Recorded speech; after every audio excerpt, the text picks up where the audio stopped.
누가복음 1장 39절부터 45절까지의 말씀입니다. 우리 한 목소리로 같이 읽도록 하겠습니다. 누가복음 1장 39절에서 45절까지의 말씀입니다.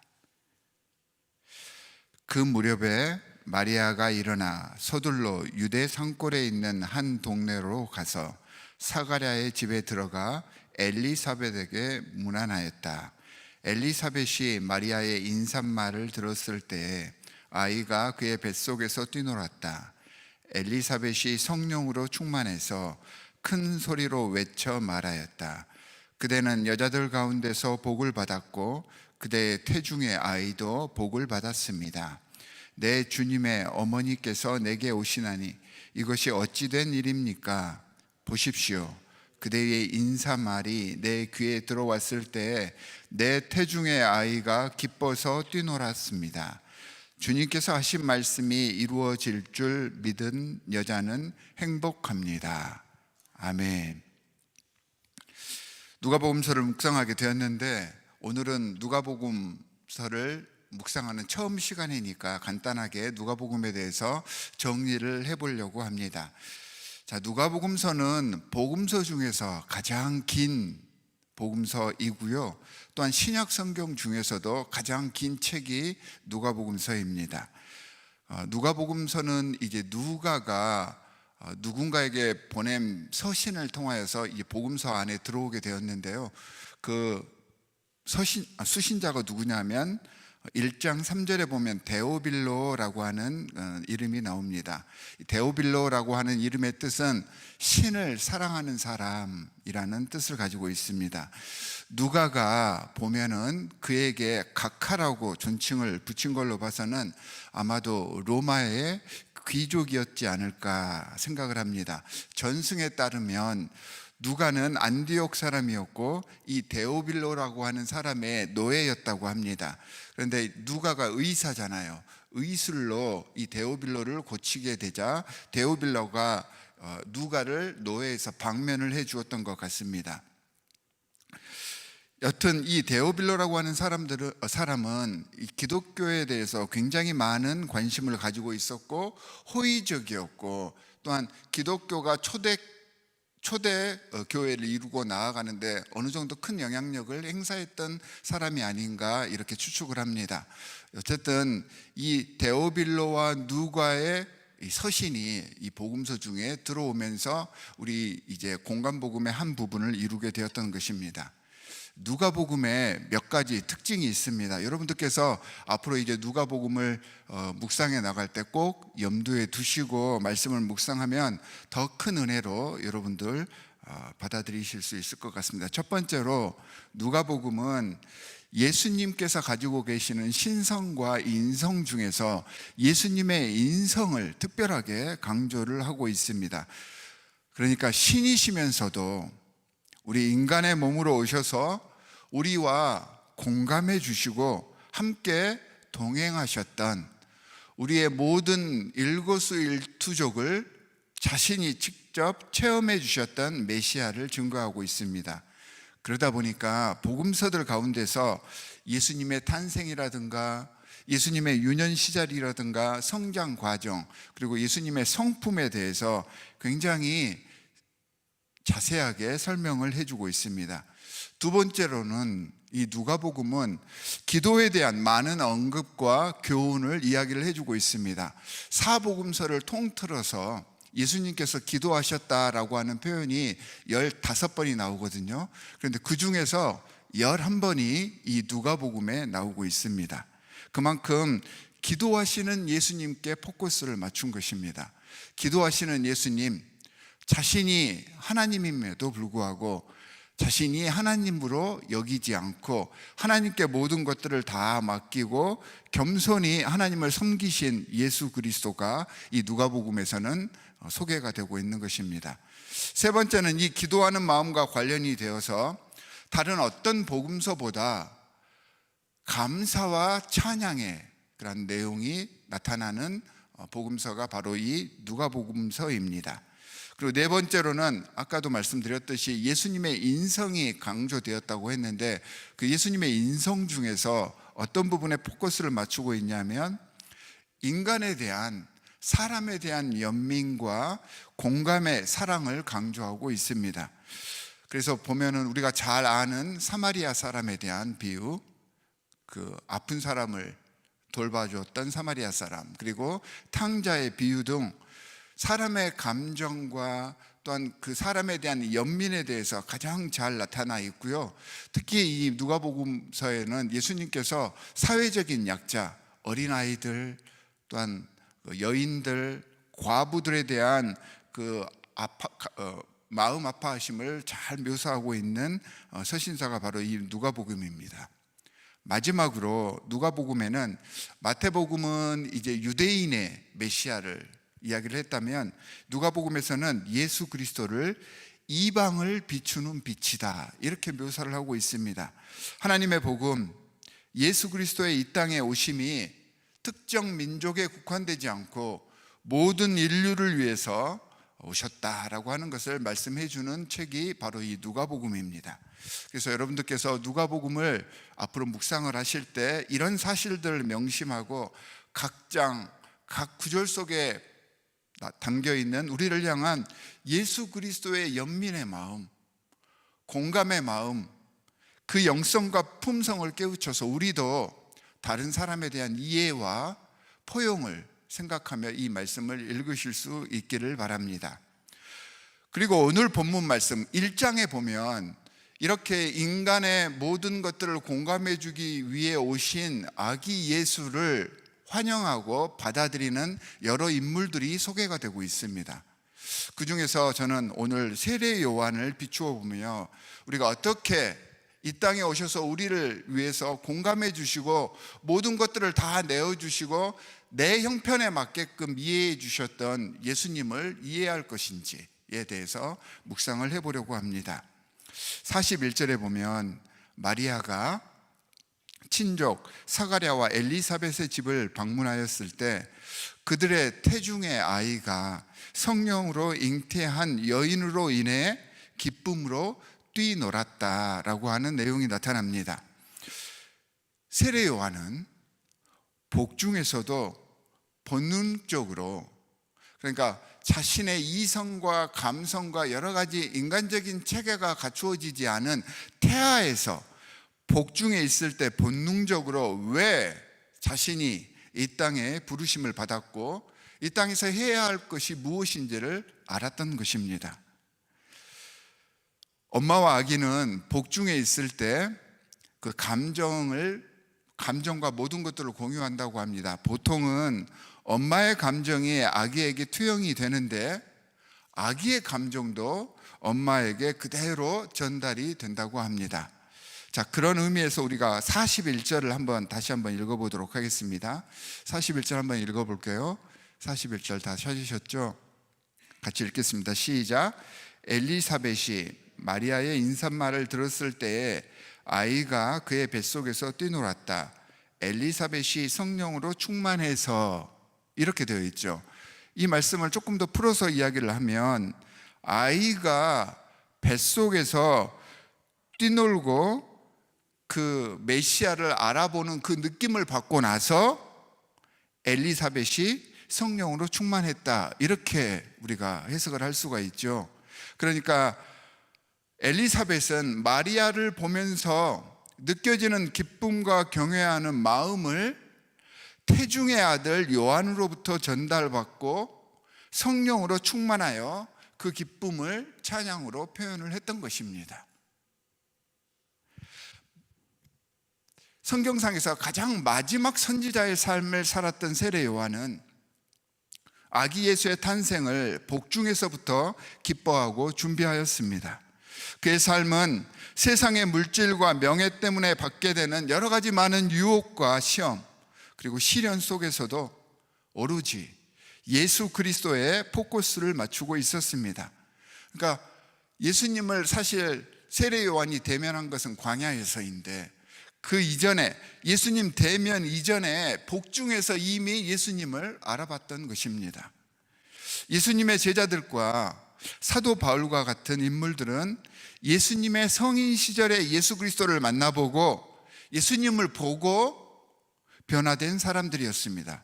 하지만 세례 요한은 예수께서 세상에 태어나시기 전에 이미 태중에서 그가 신이심을 느끼고 기뻐한 사람이었습니다.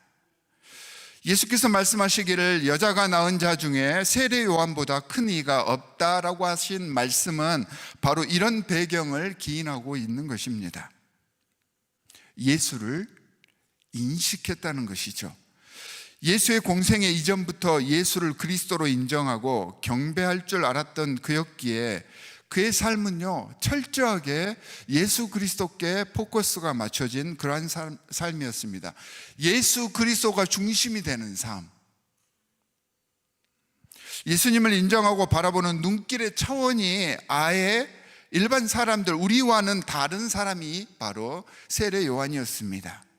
오직 인생의 목표가 예수 그리스도셨고요, 그 길을 예수님을 인지하는 것에서만 끝나는 것이 아니라 예수님께서 오실 길을 미리 준비를 하기 위해서 얼마나 많은 일들을 했겠습니까?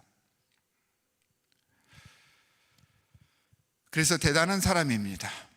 사실 말은 우리도 세례 요한처럼 살아야 되지 않습니까? 이렇게 이야기를 하지만 세상 속에서 살아가기 때문에 우리는 돈에 치이고 사람 관계에 치이고 내 혈기, 내 자존심을 부리다 보니까 여러 가지 많은 실수를 하게 됩니다. 잘 다듬어지지 않아서 나로 인해서 여러 가지 많은 문제들이 발생할 수밖에 없는데, 세례 요한은 무의식 중에도 예수 그리스도께서 자신을 이끌어가게 했던 것입니다. 그래서 세례 요한이 이렇게 이야기를 할 수 있었던 것입니다. 회개하라, 천국이 가까웠다. 제가 말씀을 드렸죠. 회개하라 라고 하는 회개의 의미는 내가 잘못했습니다, 하나님 용서해 주십시오, 이것만을 이야기하는 것이 아니라겠죠. 더 큰 영적 의미가 있는데 바로 내 삶 속에서 예수 그리스도가 아닌 내 삶의 주인된 것들을 끌어내리는 것이 회개하는 것이라고 했습니다.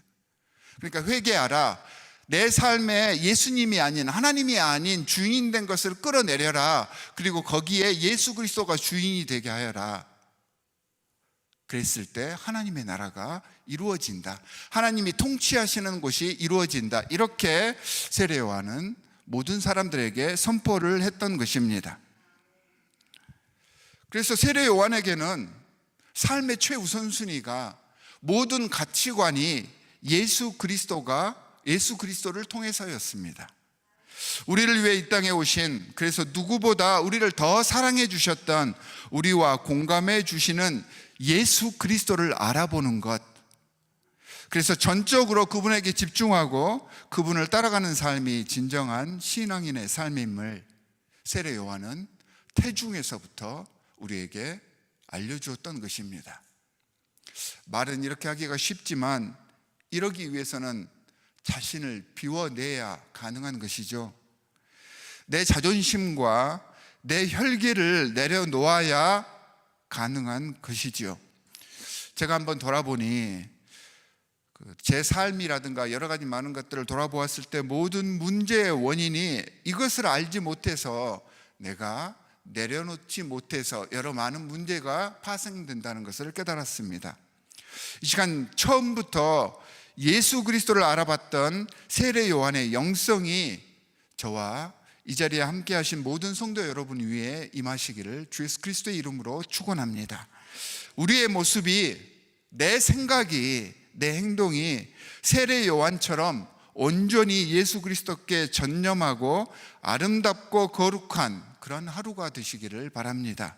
우리들의 모습이 다른 사람들에게 보여주기 위한, 또한 인사치레를 위한 것들이 아니라, 내 자존심, 나를 내세우는 것이 아니라 진실로 예수 그리스도를 생각하고 그분의 사랑과 삶을 즐거워하고 경배하며 그분께서 우리에게 보여주신 그 희생의 마음으로 감사하고 더욱더 겸손해져 갈 때, 나로 인해서 발생했던 분란이 소멸되기 시작하고 대신 평화와 평강이 임할 수 있다는 것을 우리가 알고 이를 위해 애쓰고 몸부림치시기 바랍니다. 저도 그러겠습니다. 세례 요한처럼 구세주이신 예수 그리스도와 평생 그리고 매 순간을 함께할 것을 다짐하는 이 시간이 되시기를 주 예수 그리스도의 이름으로 간절히 축원합니다. 두 가지 기도 제목을 드리도록 하겠습니다. 첫 번째는 세례 요한처럼 우리의 삶 속에서 예수 그리스도가 최우선이 되어서 우리의 모든 것들을 이끌어 가실 수 있도록 내 혈기 자존심을 내려놓고 오직 주님만을 바라보는 삶 되게 해 주십시오라고 기도하시기 바랍니다. 지금 교사 수련회가 진행되고 있습니다. 우리가 제3세대의 복음을 위하여서 우리 교회가 노력하고 있는데 이를 위해서는 우리 기존 세대가 우리 자라는 자녀들을 위하여서 더 기도해야 하는데, 이를 이끌고 있는 우리 교사 선생님들이 영적으로 깨어서 주님께 영광 돌릴 수 있게 되었을 때, 하나님을 직접 만나게 되었을 때 그 온전한 영적 교육이 우리 자녀들에게 이루어질 줄 믿습니다.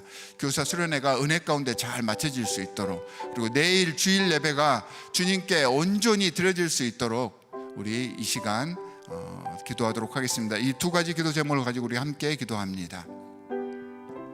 하나님 아버지, 정말로 감사합니다. 오늘 세례 요한의 모습을 통하여서 이 땅에 우리와 공감하시고 자신의 모든 것들을 다 내어주셨던 예수 그리스도의 모습을 어떻게 받아들이고 어떻게 인식하고 어떻게 섬겨야 할지를 알려주셨습니다. 세상을 살아가면서 우리는 너무도 나에게만 치중하였습니다. 예수 그리스도의 품성을 생각하지 않았습니다. 하나님께서 우리에게 원하시는 아름다운 하나와 단결과 일치의 모습을 생각하지 못한 채 내 욕심과 내 자존심만을 내세우려고 했었습니다. 하나님 아버지, 용서하여 주시옵소서.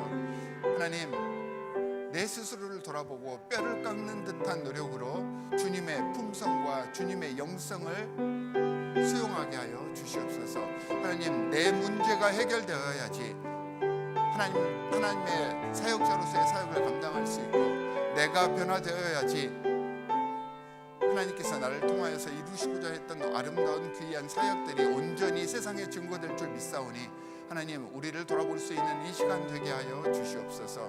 하나님, 주님과 함께 동행하며 주님이 우리의 삶의 주관이 되는, 주님이 우리의 삶의 최우선순위가 되는 삶을 살겠습니다. 회개하겠습니다. 주님을 내 삶의 최우선순위로 하여서 주님의 나라가 나를 통하여 세상에 증거될 수 있도록 하겠습니다. 하나님, 용서하여 주시옵시고 지금까지의 모든 모습에서 다시 한번 일어설 수 있는 용기를 허락하여 주시옵소서. 하나님, 제3세대가 함께하는 우리 교회 공동체를 위하여서, 우리 자녀들을 위하여서 애쓰고 노력하겠습니다. 특별히 교사 수련회가 진행되고 있습니다. 우리 교사들을 위해 주님께서 역사하여 주시옵시사 영력을 더하여 주시옵시고, 이들을 통하여서 하나님의 귀한 말씀이, 예수 그리스도의 귀한 품성이 우리 자녀들에게 증거될 수 있도록 주님 도와주시옵시고, 이를 통하여서 진정으로 하나님께서 기뻐하시는 아름다운 믿음의 가계가 이어지는 하나님의 공동체 되게 하여 주시옵소서. 내일은 주님입니다. 주일입니다. 주님께서 함께 하셔서 우리의 영과 혼을 다하여서 정성껏 예배할 수 있는 예배가 되게 하여 주시옵시고, 말씀을 통하여서 우리에게 주시는 하나님의 귀한 메시지가 우리의 삶을 변화시키고 우리를 주님과 하나 되게 하여 주시옵소서. 주님께서 우리와 함께 하시기를 간절히 바랍니다.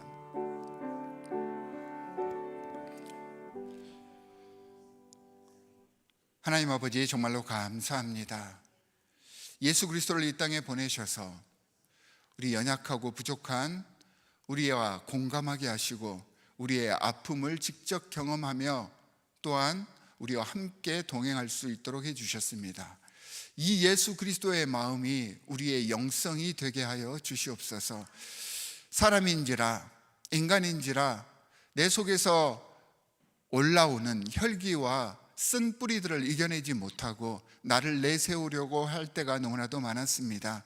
하지만 하나님께서 기뻐하시고 원하시는 하나님의 공동체는 나를 내려놓고 하나 되고, 또한 주님께서 기뻐하시는 평강과 평화의 일치와 함께 서로의 공동체를 이루어가기 위함임을 우리가 깨닫게 하여 주시고, 더욱더 겸손히 주님 앞에 나아가는 우리가 될 수 있도록 주님 역사하여 주시옵소서. 우리의 힘으로는 되어지지 않습니다. 하지만 주님께 의지하고 의탁하였을 때 성령으로 우리를 강화시켜 줄 믿사오니 우리를 주님의 사람 만들어 주시옵소서. 하나님, 제3세대가 함께하는 공동체를 이루기 위해 이 땅에 우리 교회를 세워주셨습니다. 이를 위해 우리 자녀들을 위해 열심으로 투자하고 노력하겠습니다. 지금 교사 수련회가 진행되고 있는데 우리 교사 선생님들 머리 위에 안수하여 주시사 이들을 통하여서 하나님 나라의 복음이 온전히 증거되고 예수 그리스도의 사랑하는 그 마음이 우리 자녀들에게 전달되어서 아름다운 믿음의 세대들을 양육해낼 수 있도록 주님께서 역사하여 주시옵소서. 하나님 아버지, 내일은 주일입니다. 우리가 온 몸과 마음과 정성을 다하여 주님 앞에 예배할 수 있도록 인도하여 주시옵시고, 하나님만 포커스하며 주님께서 우리에게 원하시는 아름다운 공동체를 위하여서, 아름다운 귀한 선교 사역을 위하여서 헌신할 수 있는 우리가 될 수 있도록 예배를 통해 우리를 변화시켜 주시옵소서. 오늘 또 주신 말씀을 부여잡고 최선을 다하여서 승리하는 삶을 살겠사오니 더욱더 겸손히, 더욱더 나를 낮춰서 예수 그리스도와 동행하는 삶이 되게 인도하여 주시옵소서. 우리를 권하신 주 예수 그리스도의 이름으로 기도하옵나이다. 아멘. 하늘에 계신 우리 아버지여, 이름이 거룩히 여김을 받으시오며 나라의 임하옵시며 뜻이 하늘에서 이룬 것 같이 땅에서도 이루어지이다. 오늘날 우리에게 일용할 양식을 주옵시고 우리가 우리에게 죄 지은 자를 사하여 준 것 같이 우리 죄를 사하여 주옵시고 우리를 시험에 들게 하지 마옵시고 다만 악에서 구하옵소서. 나라와 권세와 영광이 아버지께 영원히 있사옵나이다. 아멘.